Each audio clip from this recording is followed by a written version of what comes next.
Kumpirmado. Janine, nakalipat na sa bagong bahay.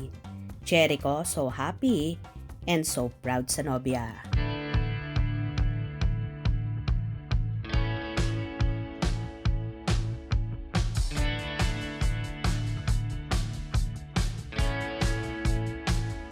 Nagbahagi nga ang Asia's rising star at kapamilya actress na si Janine Gutierrez ng konting update sa kanyang Instagram story.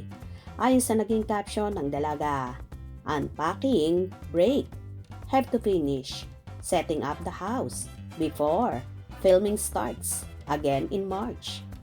Kinumpirma na nga ng dalaga ang paglipat niya sa bagong bahay na fruit of hard work niya. Ito nga ang isa sa mga dahilan kung bakit hindi palabili ng gamit sa katawan or being materialistic si Janine, dahil mas inilalaan niya ang perang kinikita sa mga bagay-bagay like ng bahay, lupa at mga negosyo. Napakasimpleng tao ni Janine pero hindi mo aakalain na marami nang naipupundar galing sa kanyang mga pinaghirapan. Kaya naman so happy at so proud ang nobyong si Jericho Rosales sa pagiging masinop at masipag ng actress na nadadala ng tama sa mga investment ang kanyang kinikita sa mundo ng showbiz. Kakikitaan mo talaga ang dalaga na marunong sa buhay, kaya nga pwede na siyang mag-asawa. Bukod pa rito, isa rin ang actress sa humahanap ng mga makabuluhang bagay at ayaw na ayaw niya nang nauubos ang oras niya sa mga walang kakwenta-kwenta. Kapag may free time siya, palagi siyang nagbabasa ng mga books.